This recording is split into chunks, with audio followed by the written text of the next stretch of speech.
Welcome to the Skeptic Zone, the podcast from Australia for science and reason.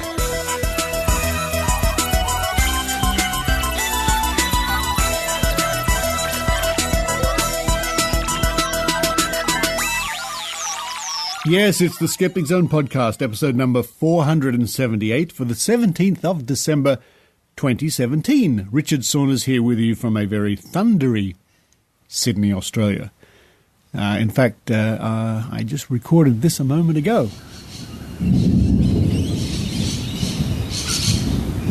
Yes, thunder and birds. Thunderbirds. There you go, in Sydney, Australia.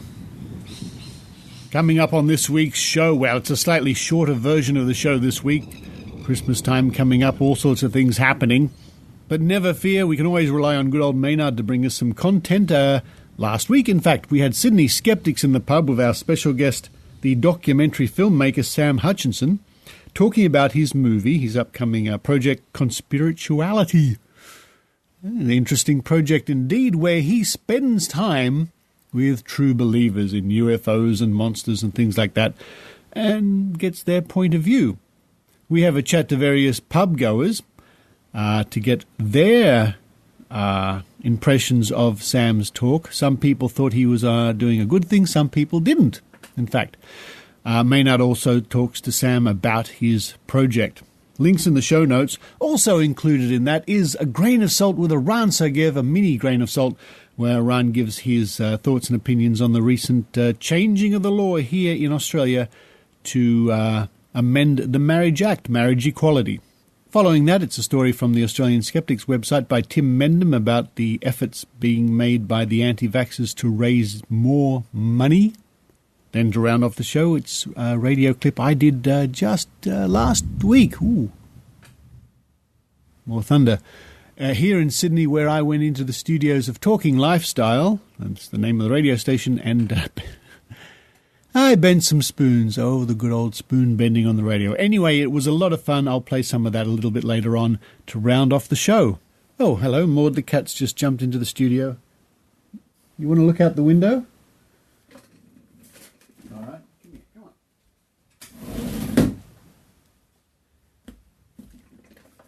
I think she's quite interested in the rain coming down and the thunder. Oh, hello, there's bright sunshine. There must be a rainbow somewhere.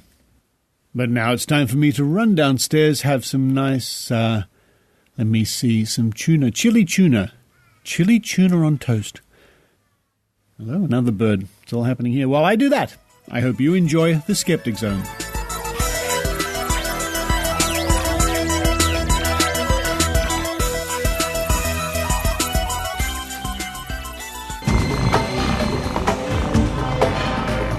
Here's Maynard's spooky action at a distance. Welcome to Skeptics in the Pub, the exciting time where all the skeptics get together and they just get a bit judgy, just like an Adele album. You know what I mean, people. It's going to be like that tonight, except we're going to have some UFOs flying around. We're going to talk about some cryptozoology, and we're just going to find out. I'm going to be asking some questions about the Westall 66 mass UFO sighting in Melbourne, because I think the skeptics will have to eat some humble pie with that one. It's what I feel will happen tonight, because it'll be big. It's a big night of UFOs. It's a big night of cryptids. Look out. Actually, since I'm sitting here, you might be thinking, what are some of your favourite UFO sightings, Maynard? Well, one of the ones that I've been interested in lately was one that was recently mentioned by the guy from Blink 182 when he was talking about his company he's formed to go into the space and stars beyond. And that is the tic-tac-shaped object that persisted during daylight and seemed to go up and down and up and down. Some people say it's actually a photo of a plane taken from behind from a distance, but other people insist that it is genuinely an anomalous object. That's from 2005. Just look up the tic-tac UFO. The other one I like to point out is the Chicago airport UFO, which apparently a UFO hovered over a departure gate at Chicago O'Hare Airport, and it looked a bit like a donut for a period of time, and then it shot straight up. Some people say it is behaving like a cloud bank inversion, but no one's actually got a good photo of it, so we don't know. So that's another one to look up as far as UFO sightings go. I've mentioned the Westall 66 sighting already, and the other one that I'd like to point out would be Rendlesham Forest, that's always a famous one. There was actually some touching of the UFO and a bit of an ESP thing going on there. How do you feel about these sightings? Richard, have you got a favourite UFO sighting you'd like to mention? Yeah, the one I want to see next week, hopefully. I did see, when I was a kid, I remember waking up one night and looking out the window, I think, and this bright light was falling slowly to the ground. And to this day, I've not yet uncovered what it was. It was like a flare, but there was no aircraft in the sky, so that was a bit strange. I'd like to see that one again, actually. Now, there are some people who say, why do skeptics deny the phenomenon of UFOs? And do you think that's a fair comment to say, that skeptics deny the phenomenon of UFOs? Well, what skeptics? I've never denied it. I mean, if you mean unidentified flying objects, well, of course you can't. That's ridiculous. Of course there are unidentified flying objects. And even if you stretch it and say alien spaceships, we don't deny them. It's not the right way to look at the problem or the question, is that we don't accept them without credible evidence. That's different to denying them. We have Eran Segev here, who's, of course, a member of the shadowy elite. And are you, for one, we're very pleased that the capital of Jerusalem's been recognised now. Are you happy about that? I have no opinion. You were instrumental in having it moved. I believe you made the call to Trump and said, mate, Tel Aviv out, Jerusalem. And he went, sure. Because you had that power as a member of the shadowy elite. I think Trump is a moron. And can I quote Noah Lugens from Facebook? Certainly can.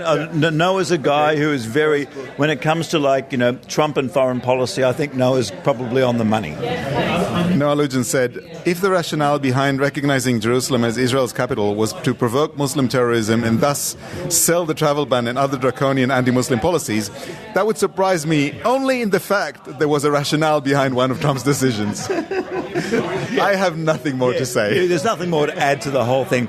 Now, what are you expecting here tonight at our Skeptics at the pub? Look, was there something you have to say? Sam, you said you've been emotional. Yes, because about 20 minutes ago, the Parliament of Australia passed the Marriage Equality Bill. Oh, yes, of course. And this is something that has been a long time coming.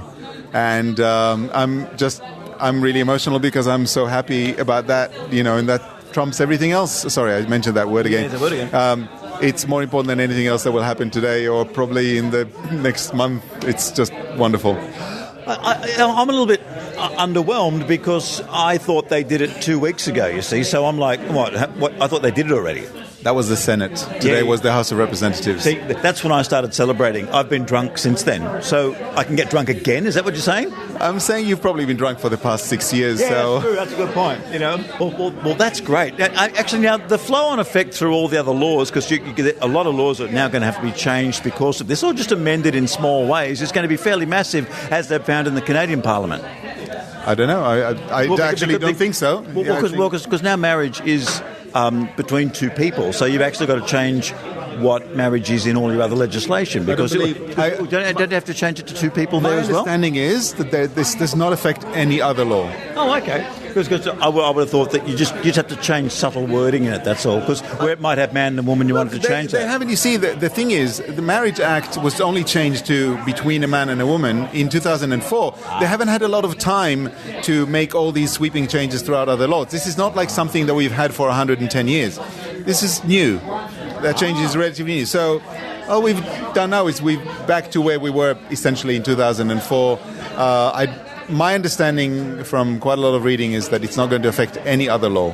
Oh, good. That's okay. So it's basically the Howard government's changing it in 2004 that caused the problem in the first place. Yes. Now, one thing that is interesting is that because of all the religious objections to marriage equality, that a lot of the amendments that were raised were basically to protect people's right to be bigots. These things are going to be reviewed by a commission established by Turnbull, headed by Philip Ruddock. Is actually the commission is actually, or the panel is actually reasonably structured. I believe the head of the Human Rights Commission is on it, and a few other people. So I don't have a problem with the panel itself. The thing is, it's a panel on religious freedoms. And I do not believe that religious freedoms can be, or freedom of religion cannot be discussed separately from freedom from religion. It's one and the same. And I've written to the Prime Minister and to my local Member of Parliament, asking them to ensure that is discussed as well. But I received I wouldn't say it was a dismissive. It was a non-answer, perhaps. It was a non-answer, non-answer, not from the Prime Minister, but from my local member, who is, by the way, against marriage equality. Okay. Well, this will be interesting because suddenly, if you start to create a class of people who are religious that feel slighted against this will almost create another group. There can't be, But I feel slighted against all the time by all kinds of things that happen in Parliament. I don't expect laws to be made especially to prevent me from being slighted. People who want to be religious are perfectly capable of keeping their religion to themselves. They're not entitled to impose it on other people. And the law of Australia now permits same-sex couples to marry, thankfully. And if you don't want to participate, you don't have to. But to discriminate against others is something that is not allowed in Australia, and that's a good thing.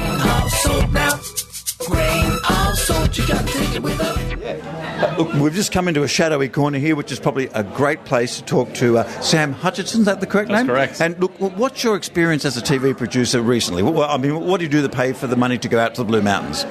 So recently I finished doing a show for Discovery Channel, Dr. Carl's Outrageous Acts of Science. Oh, that was it. Great show, really good. And some really good finds from people we haven't seen on TV, some smart, intelligent women on TV. Well done. Thank you. Yeah.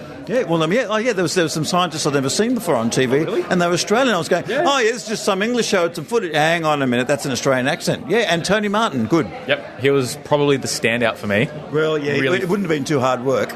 Oh, yes and no. Oh, okay. Some of the comedians the scientists kind of gave him the run for the money. Oh, really? Yeah. Oh, well, okay, cool. And well, congratulations on that, and I hope you get another season out of that or something. Oh, thank you. And also, you've also done some work for the ABC too?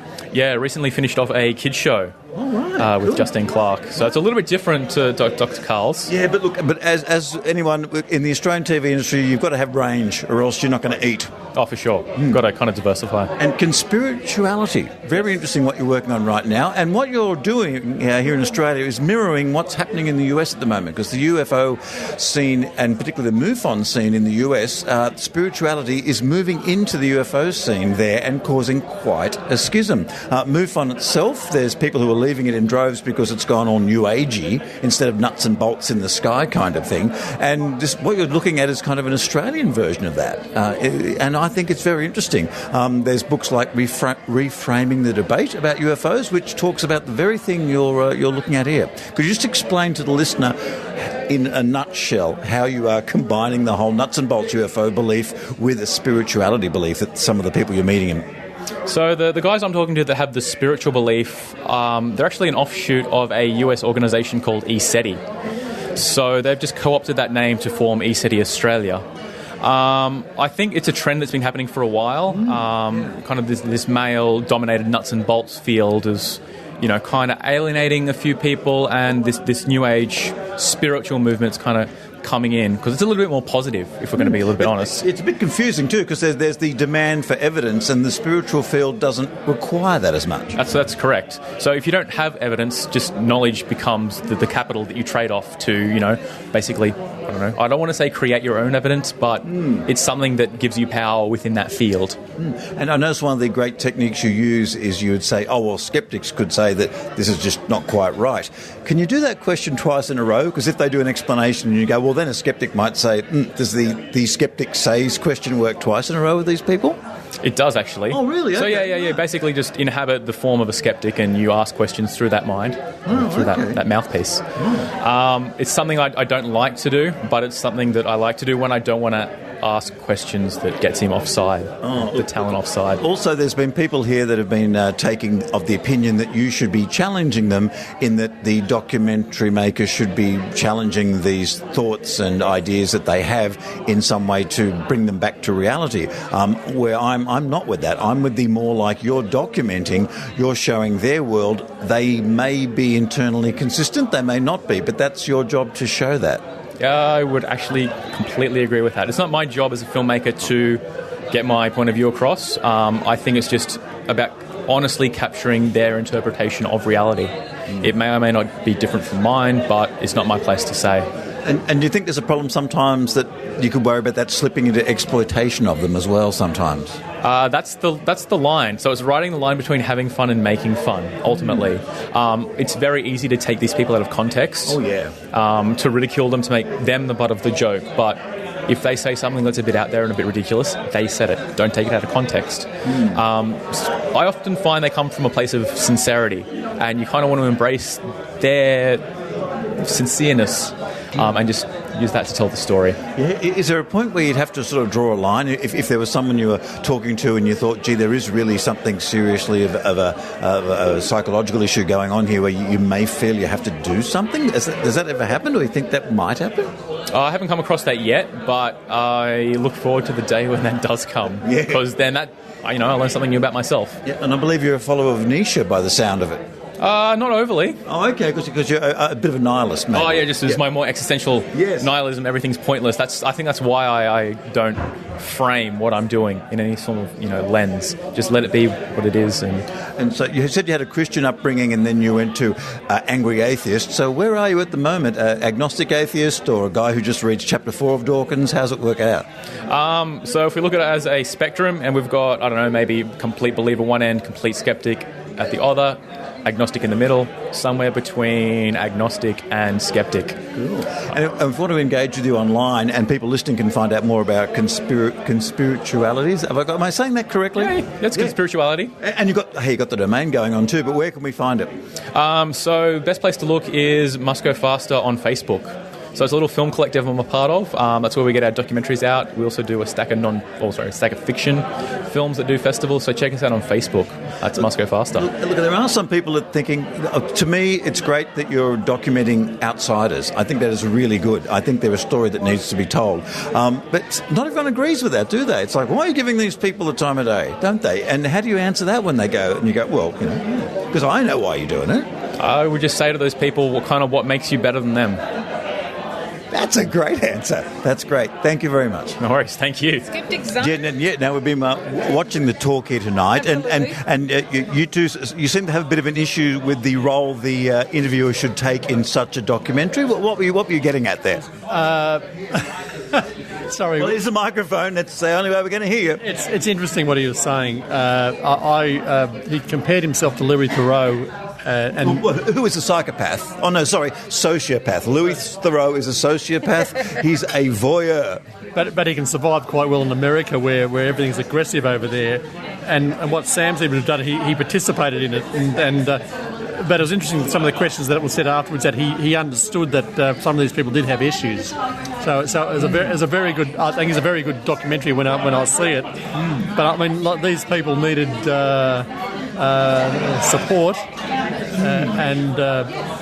and some of them did have charisma. So do you think in some ways he's doing some harm by not pointing out to them at the time there's something wrong? No. I don't think he's doing any harm at all. I'll be interested in seeing what he has to, if his documentary is publicised, I would love to see it. And what did you make of his documentary style?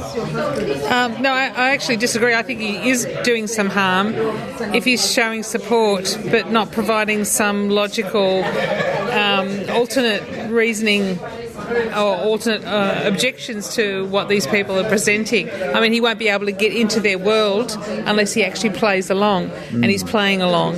And that just feeds into it, as one of our other speakers tonight said. It creates a feedback loop on his documentary style, and that isn't necessarily going to support the people he's presenting, and it's also not actually going to support any kind of skeptic's rational view of what's really going on. But if he does that, he probably won't get as good a documentary because he's going to spend the whole time arguing with them. Yeah, I agree. But then again, I don't think he's actually progressing anything. I don't think he's actually helping out our understanding of what's going on, and he's not helping those people that he's actually making a documentary on. So I see that there's no actual real value in what he's doing. I'm just coming at the back here with Jessica, and I've been talking to people, and we seem to be having two distinct opinions from Sam's talk tonight. There's the people who think that he should be challenging these people that he's interviewing in order to offer them some help or a view into perceived consensus reality. And the other view that is mine is that he's just documenting what they do, and it's not his role to challenge them. Now, as the skeptics, what do you think?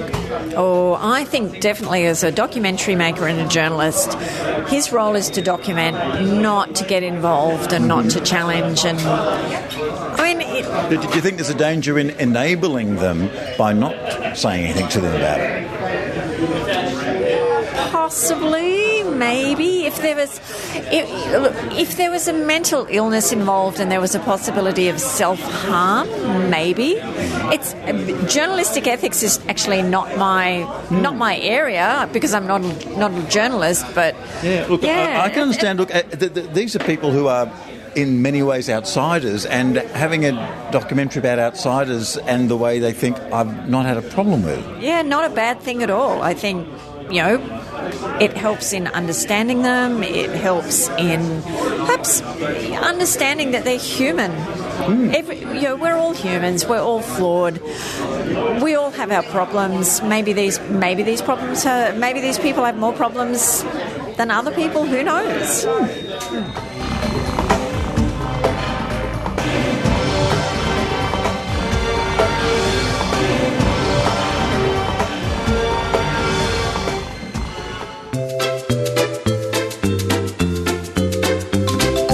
What does Christmas mean to you? Does it mean the big guy in the red suit? Does it mean yet another crappy Christmas song like this one? We wish you a Merry Christmas. We wish you a Merry Christmas. Or does it mean getting along to a very bunga Christmas? That's right, the happiest kingdom of them all will be at the mighty Harold Park Hotel at 7:30 on Tuesday the 19th of December, where Tim Ferguson of the Doug Anthony All-Stars, of everything that's funny ever in the history of Australian comedy, and myself will be on stage. We'll be having a quiz, we'll be mucking about, we'll be libelling people, and I can almost guarantee you that the show that is recorded on the night will only be half of what we actually do. Find out what's so good about the other half. Maybe it's not. Or maybe a skeptic, you should go along and find out. It's your job to skeptically analyse comedy, and to the point that it's not funny anymore. That's a very bunga Christmas, Tuesday the 19th of December at the Harold Park Hotel in Sydney. Get along there. Tickets available online. Just go along and look for a very bunga Christmas in the Google machine, or go to Mayanrd.com.au, and there on the front page you'll see a post about it, as well as all the other Christmas posts. I've been doing a podcast a day for you people, and you haven't even been listening. You're ungrateful. But you will be grateful if you go along to a very bunga Christmas and say inspiring things like Yuletide, or something like that. Ho, ho, ho. That's a very bunga Christmas. Maynard.com.au.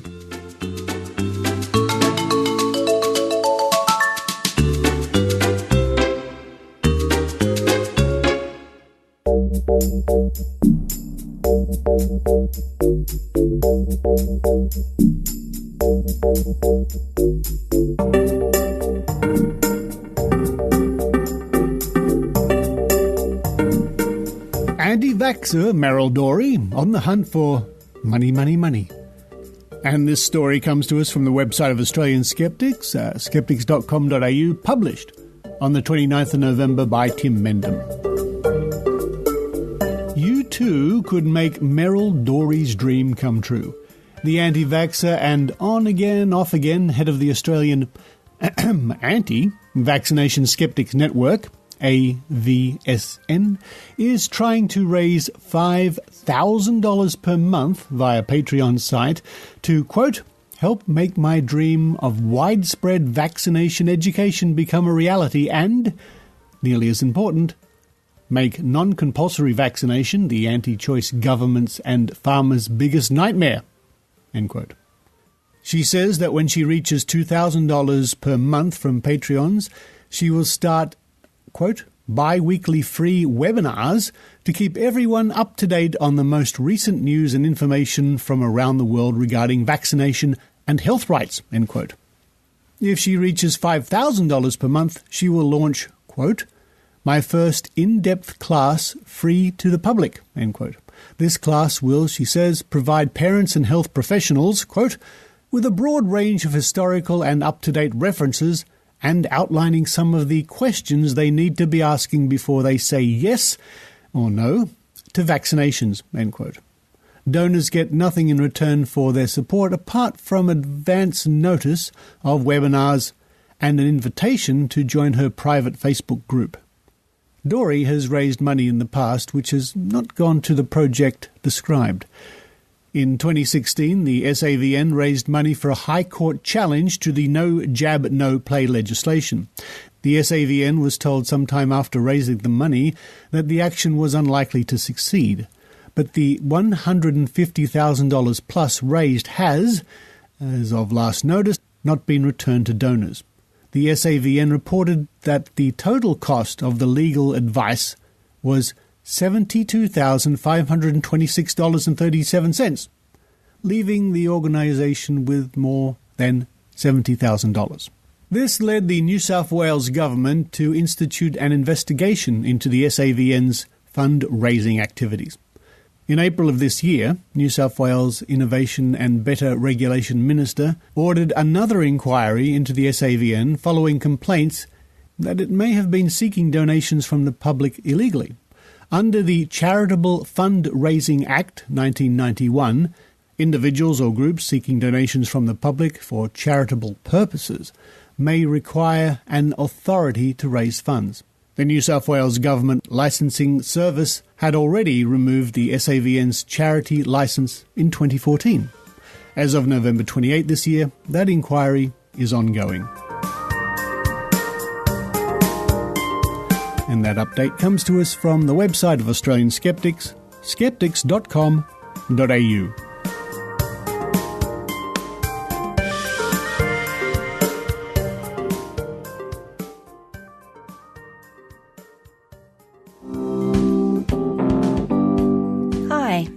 This is Heidi Robertson from the Northern Rivers Vaccination Supporters. We are a group of concerned citizens dedicated to promoting good science and common sense in our region, the far north coast of New South Wales. This area, famous for its natural beauty and relaxed lifestyle, also has the lowest rates of vaccination in Australia. We are out to change that by challenging the myths and misinformation and by providing good evidence-based information to the community. We'd love for you, no matter where you are in the world, to join our fight. Please visit our webpage at www.nrvs.info. We also have a link there to our Facebook page. Tweet us at NRVaxSupporters, that's VAX, and check us out on Wikipedia by searching for Northern Rivers Vaccination Supporters. Thank you.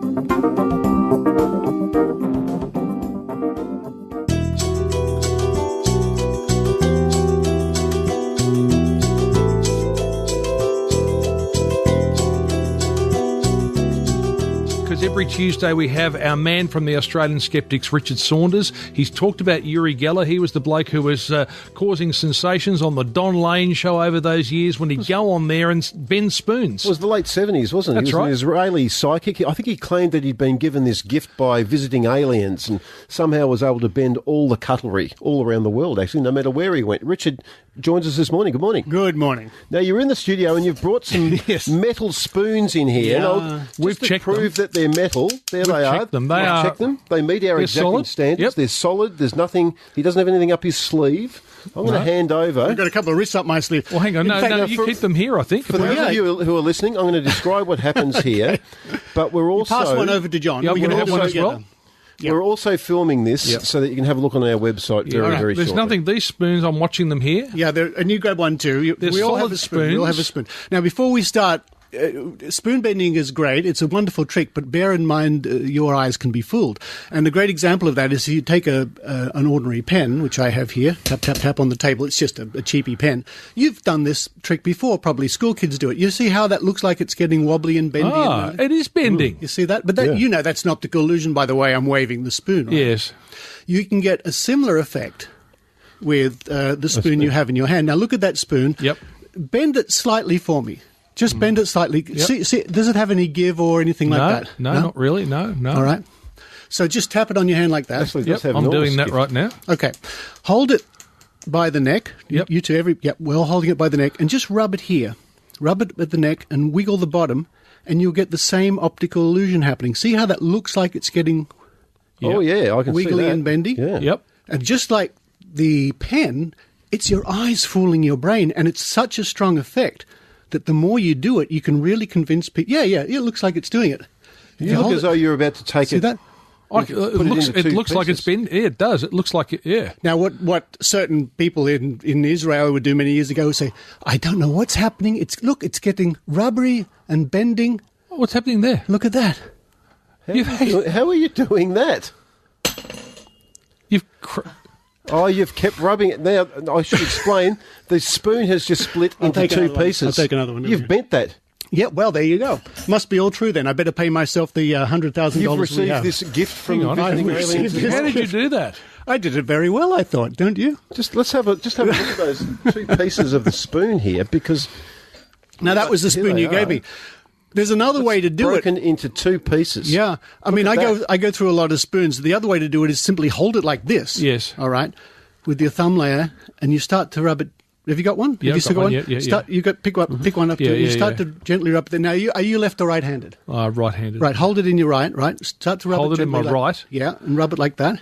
And rub it with the we're all left sitting hand. here, by the way, rubbing spoons. This is great. And can you explain what's happening now? Well, your spoon looks like it's had a dose of Viagra, because the handle is actually now. How come ours isn't going up? Yeah, how come ours isn't going up like that? There we go. How did you look at that? How did you do that? I think I did it very well, especially on radio. That's terrific. Ours didn't bend at all. Look at that. Now, it would be wrong of me, and I know everyone's dying to know, how did you do that? How did you do that? To spill magician secrets. It's not a good thing to do. It's unprofessional. It's not very good. But if I can come in here in the studio and bend and break a spoon for you and make one melt and bend over, it's no stretch of the imagination to think that, well, anybody can really learn how to do that trick and do it so well that people are flabbergasted. So that is an amazing trick you've done. You're not going to tell us how you did it, are you? Maybe later. Maybe. Oh, really? But for your next party, I'll do it. We should explain. You do have a bit of a show business background. Yeah, I do little parts. I do bit parts. In fact, I think I'm on Home and Away this week as a minor role. Oh, really? Yeah, and many years ago, I was on the 7 Network in a show called The One, the search for Australia's greatest psychic or something, where I was the skeptical judge, casting my skeptical eye. Of course. Yep. So that was on Home and Away, though. Are you the guy in the corner going, look, I don't quite believe what's going on here? Well, not this week. I think I'm a minister. So really? You get to do lots of different things when you do little bit parts acting. Now, we should explain, the Australian Skeptics, we've only got a minute to go, but they're offering $100,000 for anyone who can prove that they do have a psychic ability like Uri Geller. Yes. So if you can actually bend spoons, get in touch with Richard and the Australian Skeptics. They'll set up a test to really determine whether or not your gift is correct. A test completely done in cooperation with the person coming to us for the claim. Wow. We work very hard to make people happy, especially water diviners we've tested over the years. And in 30 years plus of these tests in Australia, nobody has ever come close. I can't understand how I'm still trying to work out how we broke that spoon. The spoon is in two pieces, and he's only used his finger on it. It's quite and he took remarkable. a random one. Quite remarkable. You've got me. Richard, great to have you in this morning. Thank you very much for doing that. Thank you.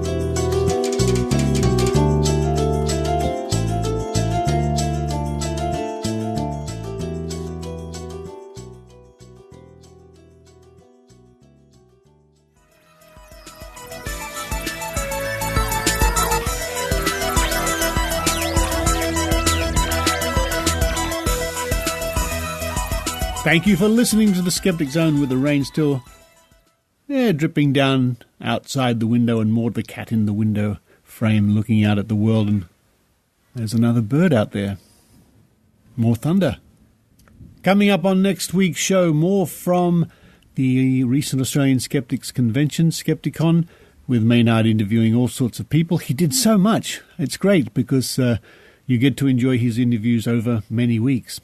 And again, thank you to those people who contribute via PayPal or Patreon. I noticed Patreon wanted to change their terms and conditions and methods of payments and percentages and all that sort of thing, and there was a huge backlash, and Patreon wrote to all the producers and said, whoops, no, we're not doing that after all. So, good.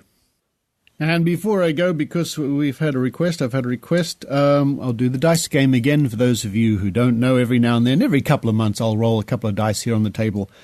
And you get to predict what the number is. I've got a 6-sided one and a 20-sided, so we'll start with the 6. So here we go. I'm rolling the dice. So predict. 4. There we go. Lucky people who got 4. And I'll roll the 20-sided one now. So predict number from 1 to 20. 18. Sounds like the lotto numbers. So if you got 4 and 18, well done. Well done. Until next week, this is Richard Saunders signing off from the Thunder and the Birds and the Cats, Sydney, Australia. You've been listening to the Skeptic Zone podcast. Please visit our website at www.skepticzone.tv for show notes, contacts, and to access the back catalogue of episodes going back to 2008. You can follow the Skeptic Zone podcast on Twitter at Skeptic Zone, visit our Facebook page, or leave a review on iTunes. You can also support the Skeptic Zone via Patreon or PayPal. You can be part of the show by downloading the Voice Byte app at voicebyte.com and using the hashtag Skeptic Zone. The Skeptic Zone podcast is an independent production.